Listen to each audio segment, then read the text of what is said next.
Radio, and it's Inspiration with Manda and the amazing Mr. DJ Mark Covell. Mark and I have done loads of miles together and some pretty big ocean races. He's one of my best friends, and I'm just so excited about introducing him to you all today. He's won Olympic medals. He's done Volvo Ocean Races. He's a commentator and a father to two of the most beautiful kids I know, and is also my favourite DJ, which is probably the main reason I got him on, actually. You can have your medals. I like his tunes. But Mark's done lots of inspirational talks for us when we were racing pretty competitively, and he's like Captain Good Vibes. So, hey, welcome to the show.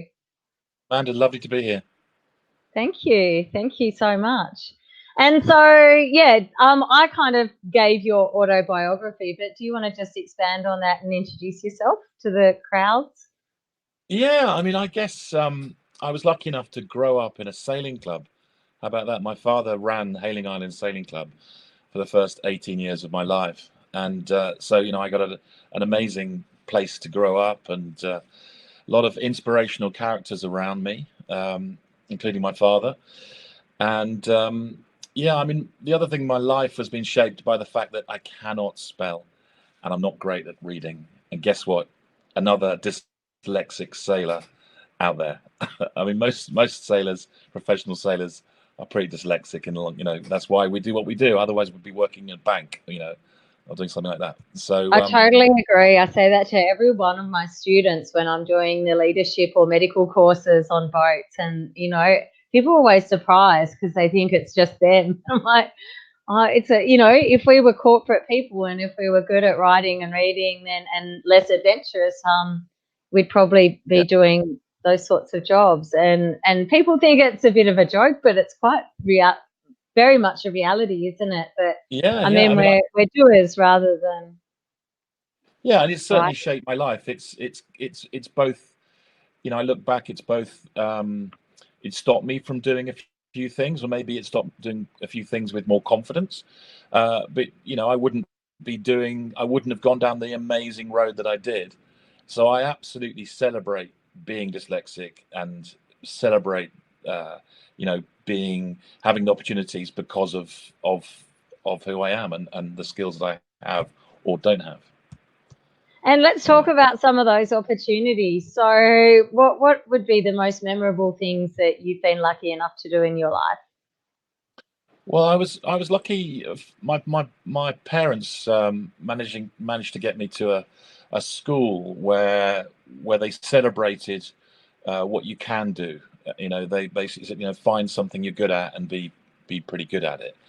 And that's an ethic that I've certainly used throughout my life. Celebrate your own skills and find something that fits that.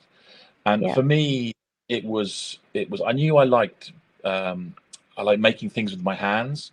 As a kid, I always just escape into the garage and find bits of wood and turn them into things, and make stuff. So I knew that making stuff and doing stuff like boat building was going to be a perfect thing for me. So I headed down to Falmouth and did my time, went to yacht and boat building school and learned how to be a boat builder.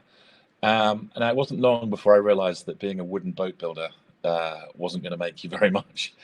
And although I absolutely love my wooden boat building and I love working with, also being around the sailing club, I knew that there were opportunities to go sailing. And, while those opportunities were coming at me, I didn't want to turn them down. I remember going back to my boss at the boatyard and said, "Can I have some more unpaid leave, please?" And he goes, "Mark, you've got to decide whether you want to be a boat builder or a sailor." And I chose sailing, and that was the best day of my life. The day that I went, "I'm sorry, mate, I'm off." And I realised that I could be both. Actually, I bought myself a little van and some tools, and the sailing and the boat building hand in hand. The more sailing I did, the more boat building and fixing. Admittedly, it wasn't so much wood. It was fixing fiberglass, fixing aluminium masts, rigging, you know, and slowly, the more work I did in that marine world, the more professional sailing gigs I got, the better boats I got on, the more I learned about sailing, the more there was to fix. And it wasn't long before I wasn't just fixing stuff, I was building boats. You know, someone said, right, you seem to know what you know, the right end of a fast boat and a slow boat is. You know, because I was operating a little bit of a speed shop back in those days, where you sort of fare things and, you know, trick boats up. And I got my first opportunity to start building boats from scratch, which was fantastic. And then, so now I'm a boat builder as well as a sailor. Right on. And then how did the Olympics and fit into all of that? Because that's a pretty big commitment. You don't really have time to build boats. Yeah. So where did that fit into the whole thing? Well, again, you know, I think in life, if you're always looking for opportunities, you never just get up and go to work. You're always looking for opportunities to meet people, to go places, to better your world, to better your skills. And I think, you know, obviously being in Hayling Island on the south coast, I was surrounded by Olympians, great sailors. You know, some of them were my friends. And again, you know, my physicality, I'm 6'7" and have been pretty much since I was 16. So, you know, everybody loves a big guy on a boat if he gets in the right place and doesn't fall over his own feet. And you know, I realized that I had something to offer, being a big guy, being strong, with a certain amount of professional attitude, i.e., turn up, do a good job, don't be a dick. And you know, I realized that was a pretty good formula. And so I got offered to start sailing Solings, and then I met my good friend Glyn Charles, who introduced me to Olympic sailing and sailing stars and Solings and Etchells and all those sort of good boats for a big guy back in the day. So yeah, that's how my opportunities came for the Olympics. Although I had been part of like the youth squad sailing, you know, I quickly grew out of dinghies, and there isn't such a good youth scene in keel boats in those days. So I fell out of that a bit, but that had given me the background and the training in I knew where the Olympic bar was. I knew what that level was, and the level of training, the level of commitment. And as we all know, in the UK, around about that time, lottery funding came in. So when I had the opportunity to go full time, I'd already done an amateur campaign for the '92 Olympics, which we failed. We just didn't have enough funding, and we did a lot of things very wrong. But for the lineup run up to the 2000 Olympics in Sydney, lottery funding had just come in. So the fact that I was married, the fact that I wanted to start a family, you know, it all meant that all that stuff would be paid for from the lottery funding, and it meant that we could go full-time sailing. So that was an absolute revolution in our sport, right across all sports in the UK. And I thank the system, you know, to this day, you know, through Sport England and the funding that allows sailors to go pretty full-time. Oh, that's amazing. Hey, is it true that so I heard that when you guys Olympic sailors are training and all together in a hotel, they get a bird of prey to sit on top of the hotel so the seagulls don't wake you up in the morning. Did you get the bird of prey keeping you asleep? That was allowing you to sleep? That was so when they set up in Weymouth, which actually happened after my time. Weymouth has always been a great place to sail, and you know, it was the home of Olympic trials for many years. Again, with lottery funding, they built their own accommodation, and the lead up to the 2012 London Olympics, which was obviously sailed in Weymouth, they realised that seagulls was a massive problem, and it was keeping the athletes up and not letting them sail. So I believe they did get some sort of bird of prey with a handler to come and manage the seagull population above the Olympic team. But you know, when you get into the Olympics, there are so many amazing people behind the scenes, right across from the technical side of things to the physical side of things, looking after brain, body, and soul, in order to allow you as the athlete to do your best. And if something is hindering there, if something is not right, then the Olympic manager and the team, try to put that right, so to allow you to do what you're there to do. So yeah, so cool. So that is a true rumor. Yeah, that did happen.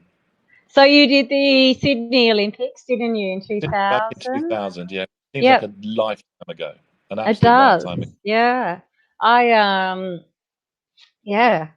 yeah, I remember being there. I think I spent most of the time in a nightclub and not at the events.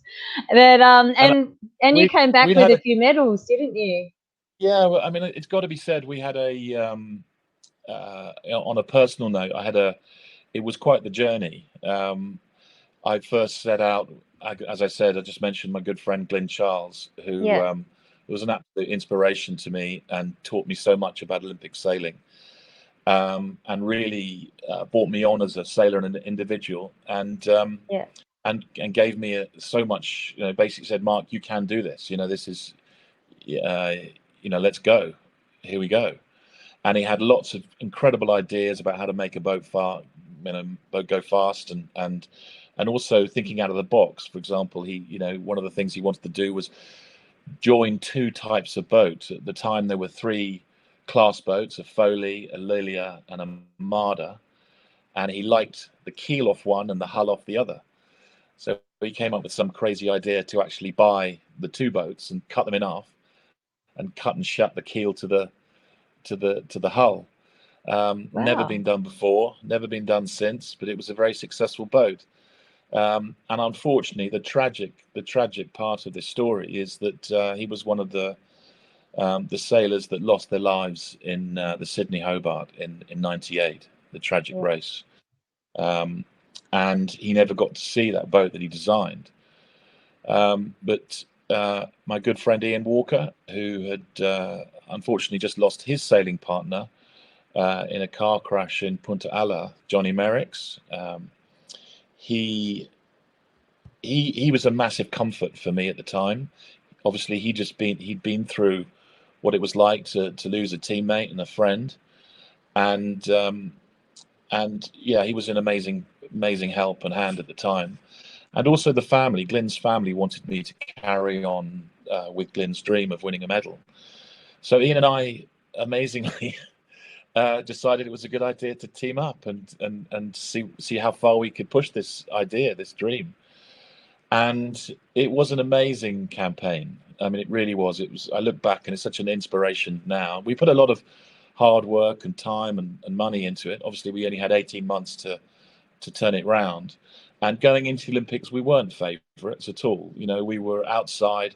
No one had ever really felt that you come into a star last minute and come up with the goods. Everybody had to do their time in those days. You had to, put in, do several events, several Olympic years, and finally you might get there.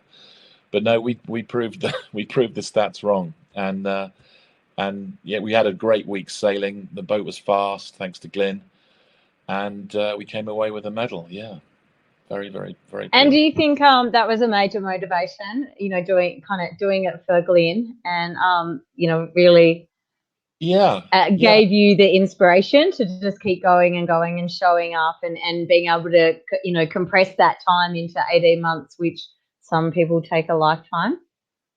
yeah, undoubtedly. There were times. Anyone who's done anything like a marathon or climbed a mountain that's been hard, and there's been a point where you hit a wall, you need these motivations to help you through. I find it quite difficult to actually motivate myself. I find it much easier to doing it for someone. I think about stuff I do for my family, or and having the motivation of Glyn behind me was amazing, and obviously channeling Johnny as well for Ian. But we're obviously doing it for ourselves and for each other. Yeah. Yeah. But also that campaign, I look back, and anyone who's seen the film The Blues Brothers, where those two Jake and Elwood are trying to raise the money for the orphanage, and in a way they were on some sort of mission from God, and anything that happened to them seemed to not affect them. That was like us. We hit so many walls, and for some reason the answer just fell out. I know one day we were struggling to work out how to get the Star up to San Francisco, because at last minute we decided to get up there to do some more heavy air training before we got to Sydney. And literally sat next to us listening to the conversation was another sailor in the bar, and said, "I'm heading up to San Francisco and I can take your boat if you want." I mean, just stuff like that. Just things, yeah. And it gets you can think quite spiritually about it, but the world, it's one of these things. If you ask the world, the universe will deliver. And all I can say is those things happened, and we had a successful campaign, and we have the medal to look back on that. And also people say to me, aren't you upset, you lost the gold by 1 point and just a few boat lengths? Not at all. Absolutely not at all. All the decisions we made along the way were the right decisions at the time, and we could go back and live that time 1,000 times again, and we would still make the same decisions, and our result would still be wonderful and still be the same. So yeah, there's different ways you look at it, but it was a very happy time, and something I celebrate all the time. And it's in the family, because your amazing daughter Emily's also following in your footsteps and is doing a pretty good Olympic campaign, I believe. Yeah, we've it's been really interesting. Obviously, we're still very close to Hailing Island Sailing Club, so the opportunity to sail for both our children. My ex-wife Tracy's a very, very good sailor, and been behind the children sailing with me. And for Emily, we just showed her the water. She didn't necessarily jump to it competitively to start off with. She really just enjoyed mucking about on the water. I remember she'd come in for most of the events, and she would tell me about what they sung around the course, not what they did or what positions. So it's a good, any parents with children out there listening, just keep it fun in the boat. And then one day Emily said, "Actually, we want to today, and I quite like that feeling of doing well. And Dad, could you tell me how to do that? How to, like, I want to do some more winning, and I want to maybe team up with this girl and that guy, So she's been on her own mission to actually sail at the front end of the fleet. Interesting enough, she's 20, and she's just in her final year of university doing sports science in Bournemouth, and she's actually wisely decided to just put the sailing down for a while. The pressure from university and the sailing she realized that something she was about to do both not very well. And very wisely and on her own back, she's decided to concentrate on her uni now, and come back to sailing in the future. So yeah, I mean, I'm very, very proud. I've not pushed her, but we'll see how she goes. She's also over 6 foot and quite athletic, and just loves the water. So I think that's well. So. And then you managed to fit a Volvo Ocean Race in as well. Is that correct? Well, that comes from, and this goes back from, what I was saying before about just always looking for opportunities, and always, don't close your door to new voyages, new experiences.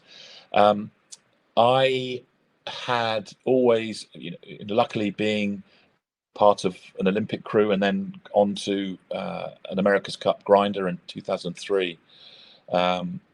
In Auckland, you kind of get to see how the media works around you all the time. You kind of get a pretty good insight of how documentaries and films and news and interviews and stuff work around you. And I quite like the idea of getting behind the camera. And I had an amazing opportunity to become the media man for the Volvo Ocean Race, Team Russia. and off we went. And that really was an incredible experience. I had not come from an offshore background. I'd crossed the Atlantic a couple of times, but I'd not really, done those. I never thought I'd make it down to the Southern Ocean. And off I went, and it was my job to film and tell the stories. Naturally, unfortunately, we weren't one of the favourites to win or anything, and we certainly didn't. But documenting the stories and the highs and lows was amazing. And that led me on to do some more sailing on a 105-foot trimaran with the legend that is Paul Stanbridge. Stanbridge, we love you. I've gone on and done more and more filming. I got the opportunity to work on the Audi Med Cup, the TP52s, the Extreme Series. So traveled the world with a camera, and got into the fleets, and as a sailor used all my knowledge of filming and sailing to get the best shots, and often help the director to understand the sailing a bit more. But Amazing. I mean, also, and this I guess is why I am sat here doing what I'm doing now. Yeah. Realizing that things are changing around you. Budgets change, events change, and as I was in that media world, realizing that budgets were being slashed, next season, can we put it on? Sponsors pull out, this sort of thing. Realizing that so for example, we used to turn up at the airport with Sunset and Vine, with Andrew Priest as our leader, with something like 20 to 25 people. And he would go and pay with the credit card, the company credit card, something like £3,000 in extra luggage to get all the camera gear, the edit suite, all the tripods and everything, over to the event. Now that just wasn't sustainable.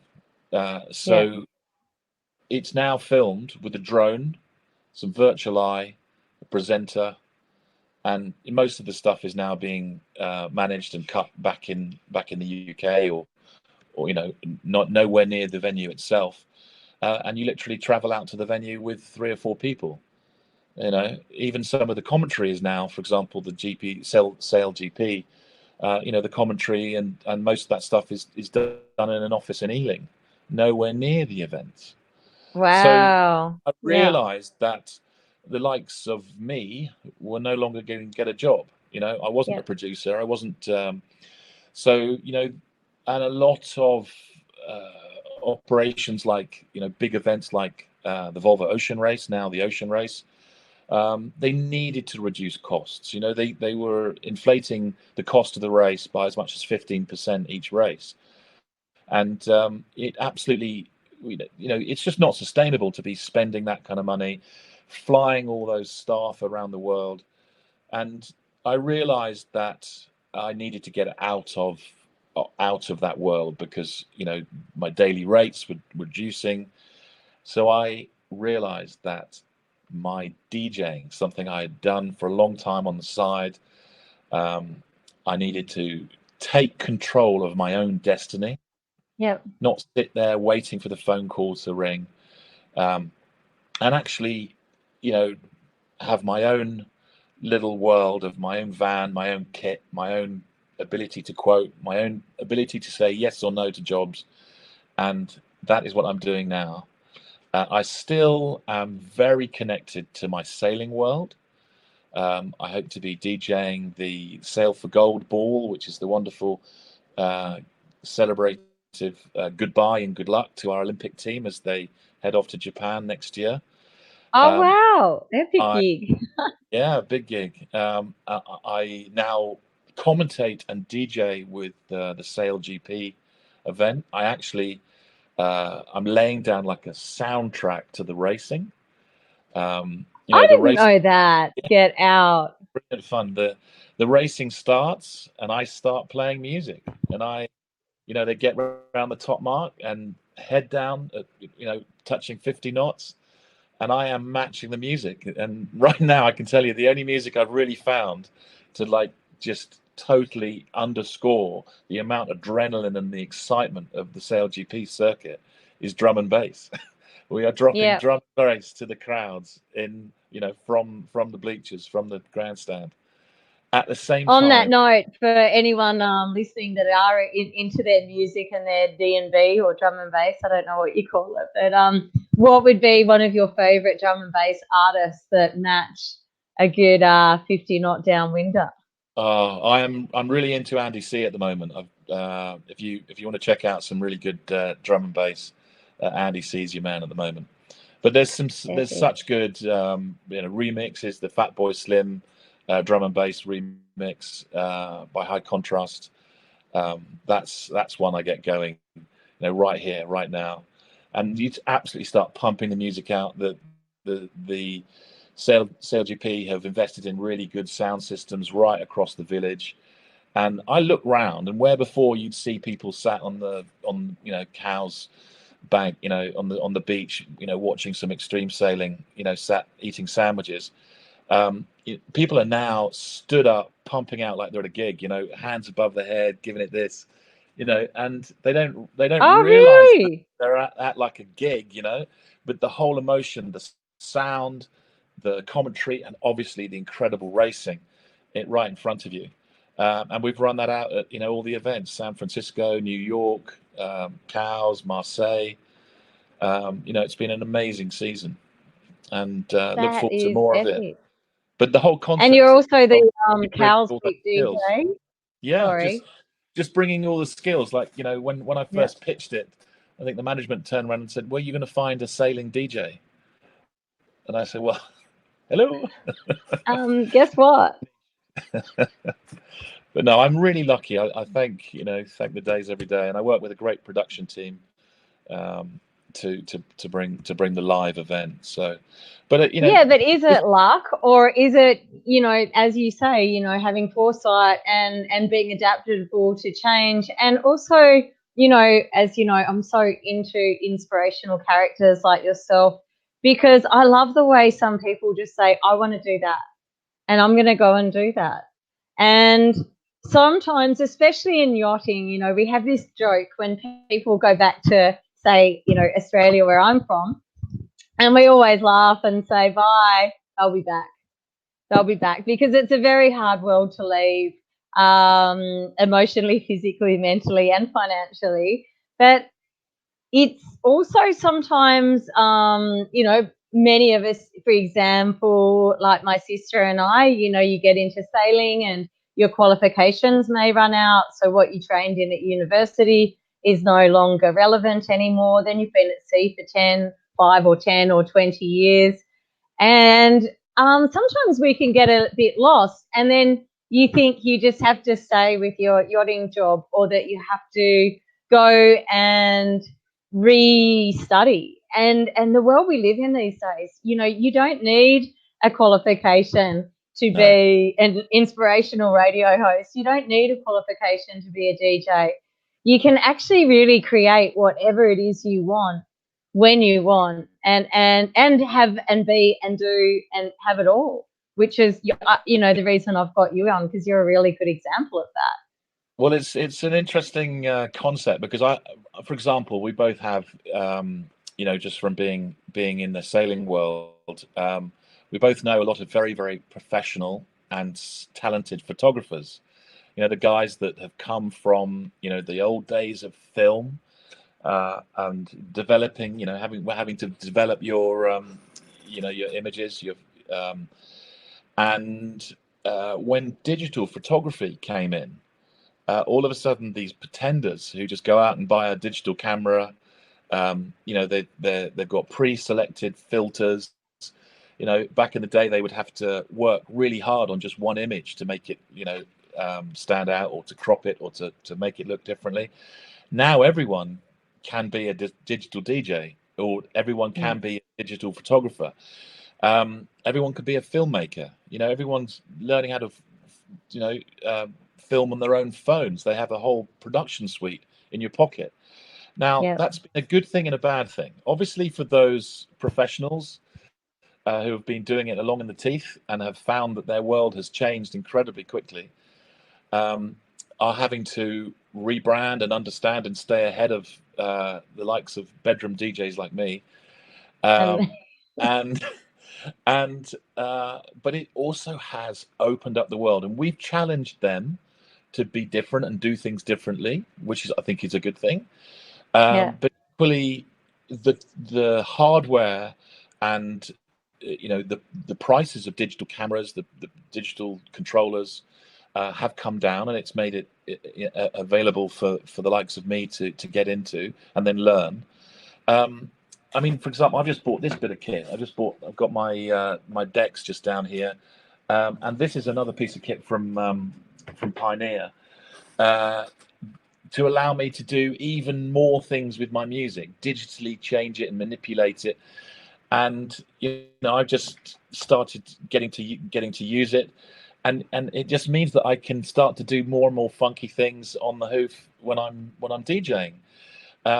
And the guy, like someone like Fatboy Slim or Deadmau5, or they probably got the same bit of kit, and they're trying to work out how to move their creativity on with it as well.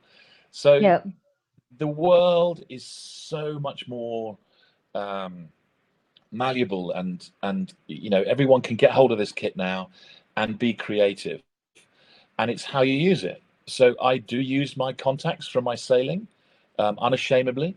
And I do use the skills I've learned, the people skills, the things that I've picked up along the way. I've always tried to be a good guy. I've always tried to turn up and do a good job and say please and thank you. And those are the skills that have helped me network and getting me the work I'm getting now. But what about your mindset? I mean, we've been sailing together on some pretty massive races, nothing like the America's Cup or the Volvo, but in my world, in my lunchbox, we've done some pretty epic stuff together.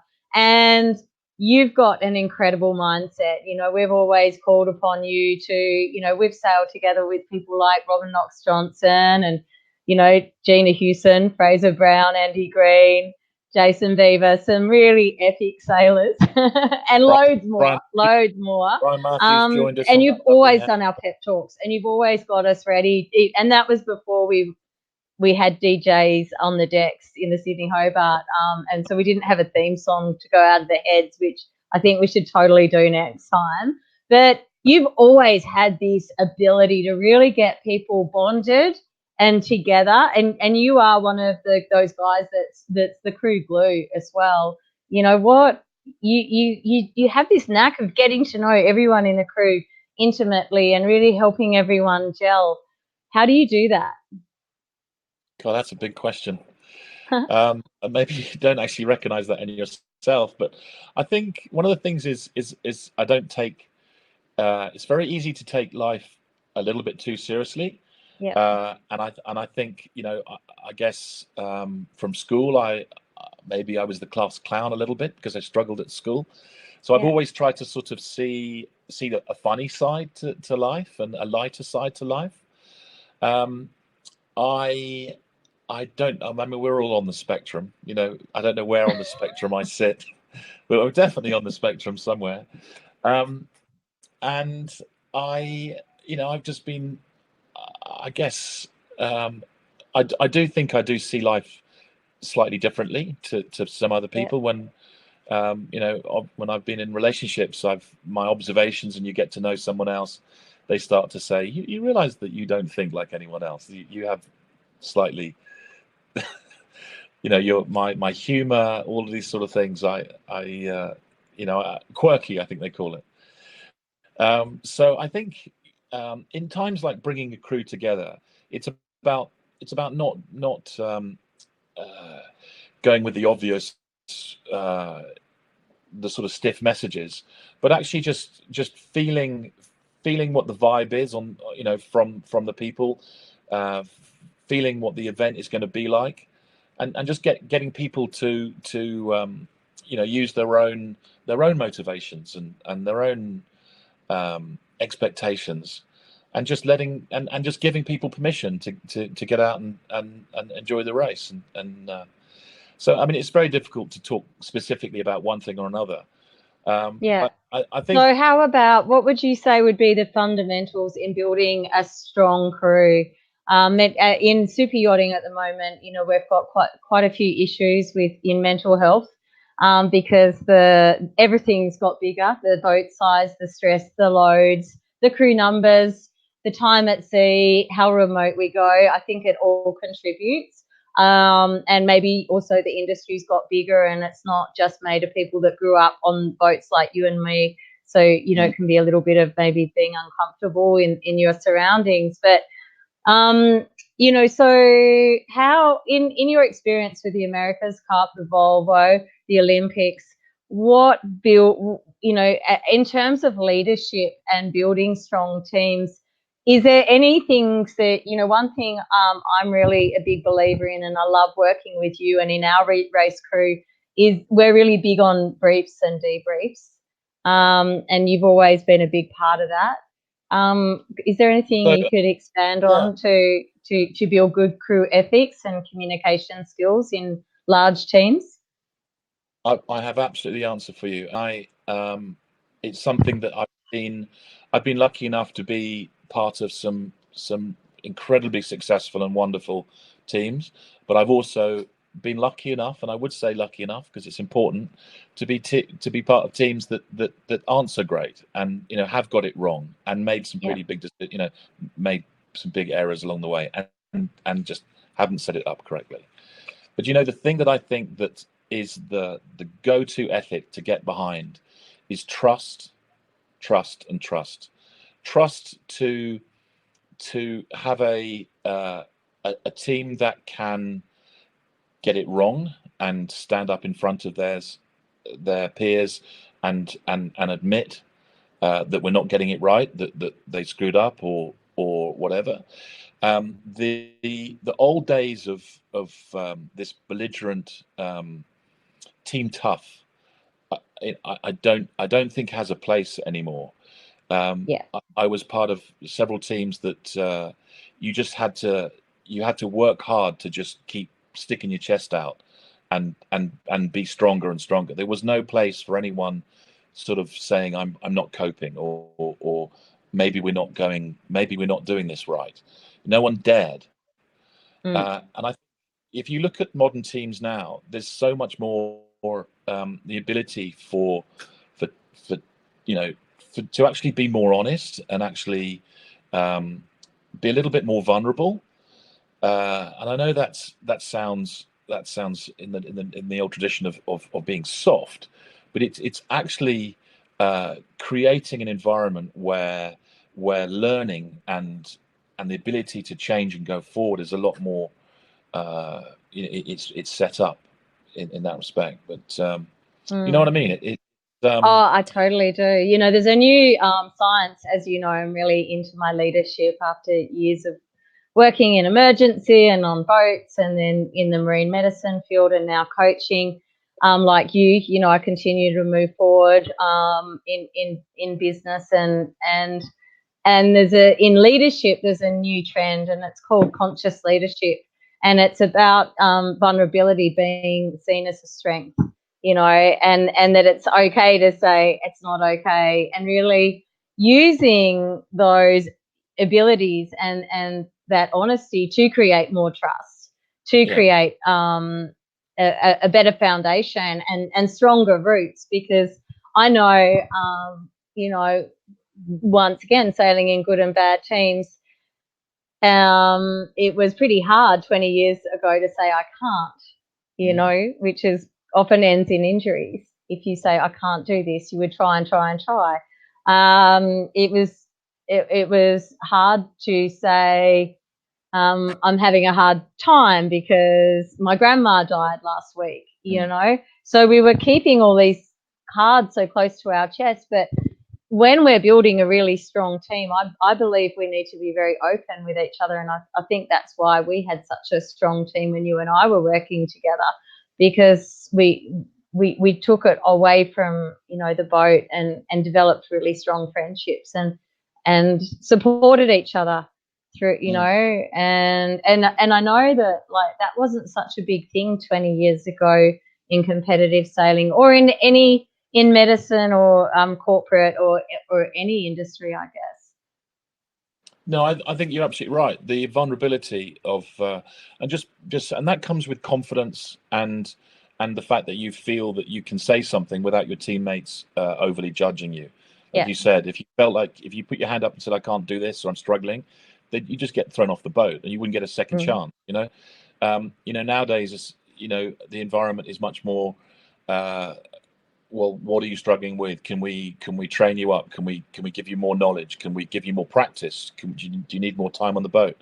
You know, rather than, you know, to actually bring you on the skills. I mean, I famously, for some reason, the people I'd sailed with as a crew always did downwind tactics, you know, and I was too busy looking at spinnakers and I kind of was pretty weak in downwind tactics.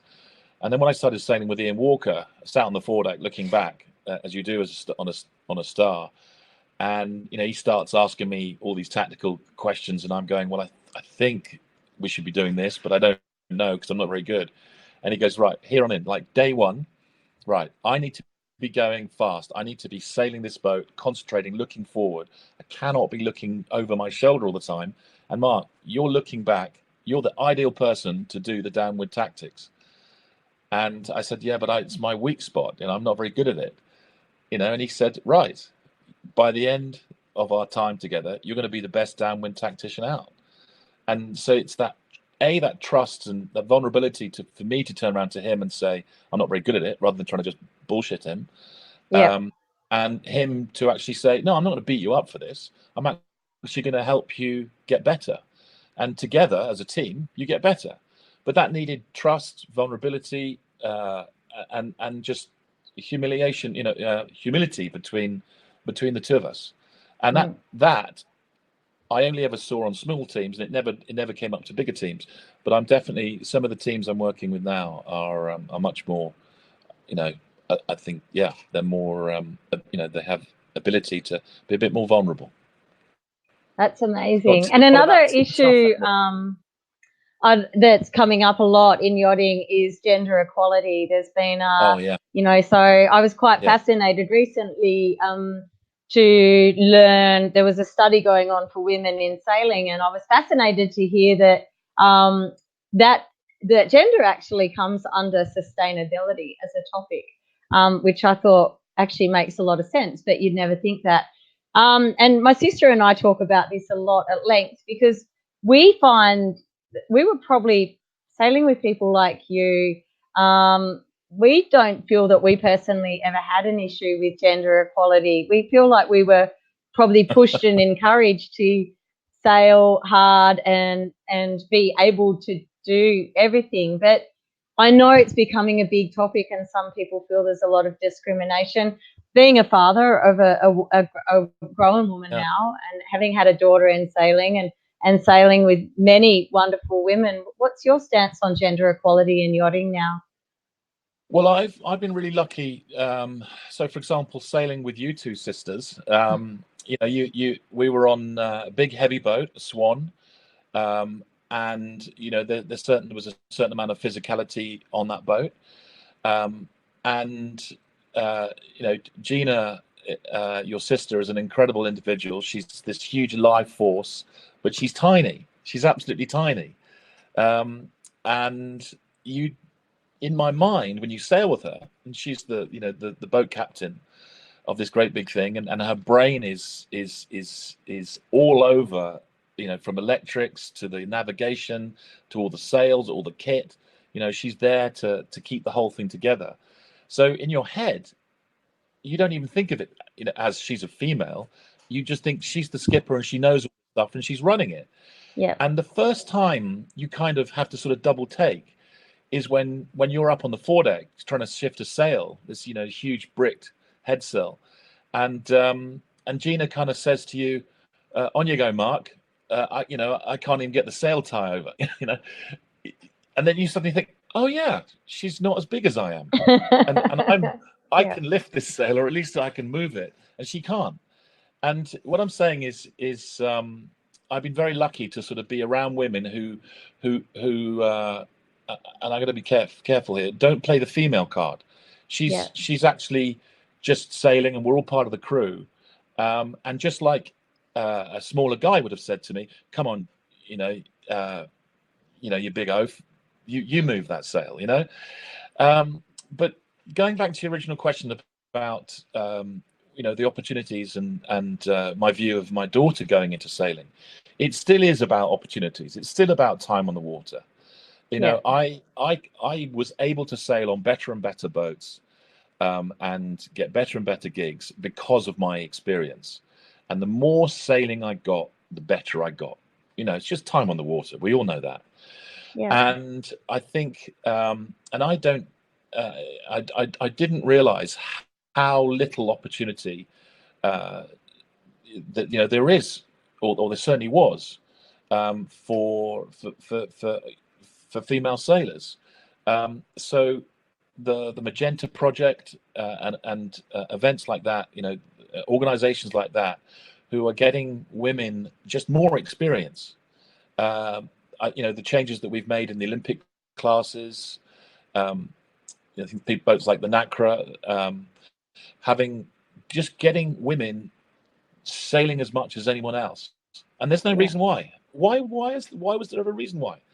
It was just because it's a male-dominated thing, and when you're picking teams, you go, "I'll have him, him, and him, and she can do the cooking."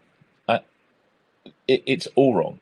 It's all wrong, and I don't. I think I think it has changed. I think it's got a hell of a lot, long way to go. I was quite disappointed looking at the lineup for the latest Clipper that I know your brother has had some great success in. It was an all-male skipper lineup, and reading some of the comments, there just weren't the women that were stepping up for those roles. So I think it will change. I think the filters coming through. There are so many more women sailing at a higher and higher level. So I think it's not about ability. Yes, of course there is some physicality, just like the same as you get big guys and small guys. But I think it's just a matter of time. It's events being open to a more level playing field, and the women taking the role in just getting more experience.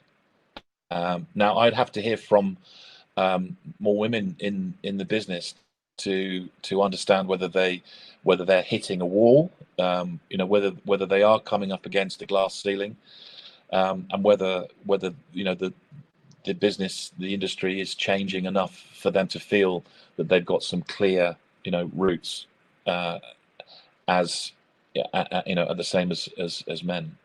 So that would be an interesting topic for another guest to actually find out from someone like Annie Lush, or someone who has got a pretty good insight of where that glass ceiling is. Yeah, Annie is definitely on my hit list. So many of those girls. That leads me to my next question too, because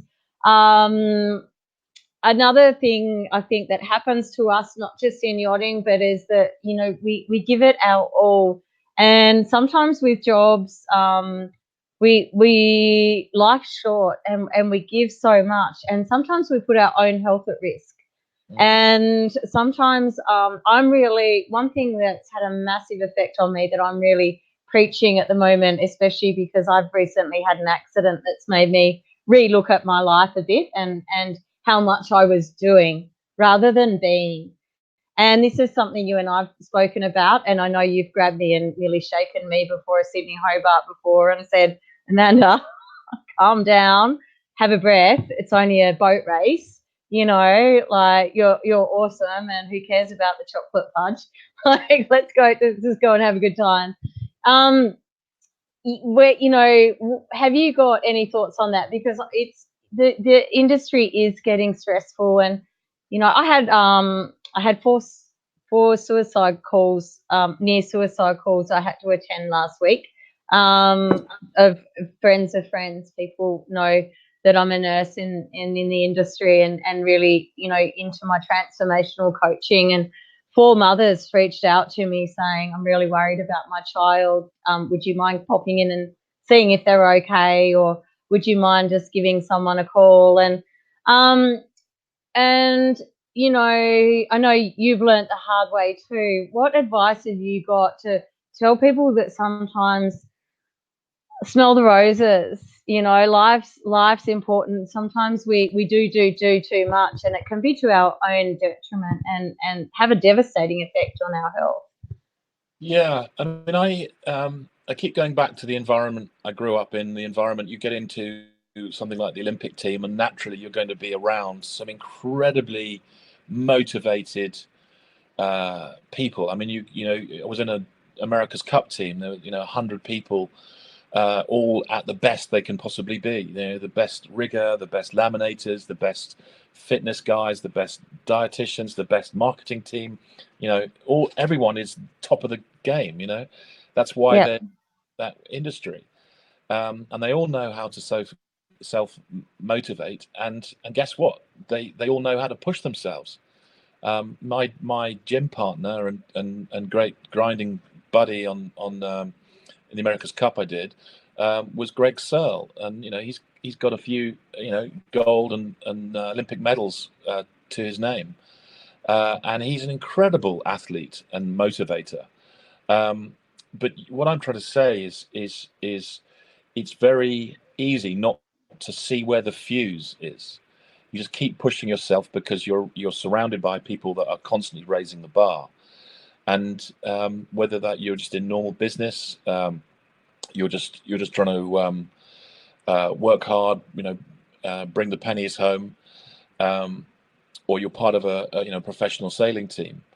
You've got to just understand where your own fuse is, where your own cutoff point is, and here's the showstopper. About 6 years ago, I actually went past my fuse and woke up one morning having a heart attack, and had a second heart attack in the ambulance on the way to hospital. And obviously, that changes your life. And the major change, apart from being lucky enough to survive a heart attack, the major change is actually understanding where your own fuse is, where the edge is.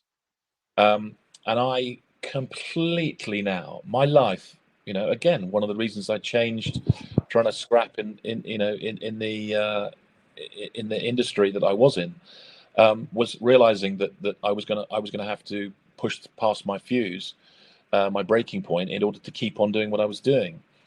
So you've got to understand your own body, your own stress levels.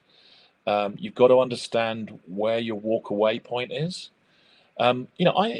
Driving, okay, I used to drive like a maniac, as in always trying to pass the next car, always trying to push the lights, always trying to, I drove like I was on the race course.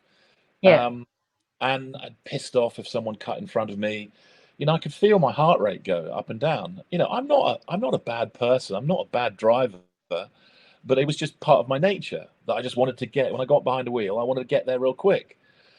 And now, although sometimes I'm rushing for a plane or whatever, I totally check myself.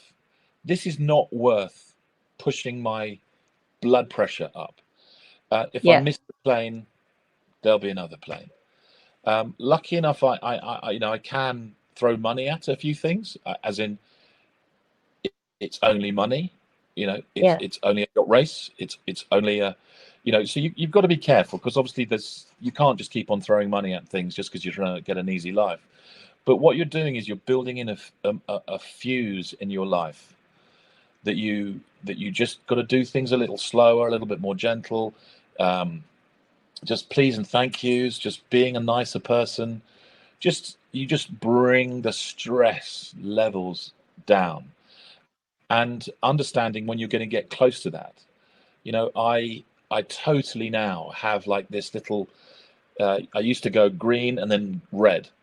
I now have developed an amber in my life that I realize when I am getting to that point and I need to change something. I need to ring a client up and say, look, I'm really sorry. This thing we're trying to do isn't going to happen, or we're going to have to do it differently. Or can I suggest that we do it, tomorrow, not today? Yeah. And just understanding that sometimes these missions are not worth breaking your balls for, because I learned the hard way, because I was pushing myself too hard. I learned the hard way, and obviously to look after yourself. Yeah, so important. Yeah, but I think just understanding. So, I mean, my advice there in a sentence is learn where your fuse is, and adjust your fuse right down now. Like, find an amber in your life. Find an amber and do what you love. You could end up being a DJ. We're going to start wrapping it up in a minute because it's been an epic show, and we've got someone coming on next. But I'd just like to finish off with one of my favourite questions. If you were stuck on a desert island with one person, who would it be and why? Oh gosh, you sprung that on me. Mm-hmm. Oh my God, I'm going to have to say to you, and I'm going to try not to get too emotional here. I think it would be my good friend Glyn Charles. Yeah. Because I when he died, I just never felt that I knew him well enough and had gotten enough capers with him.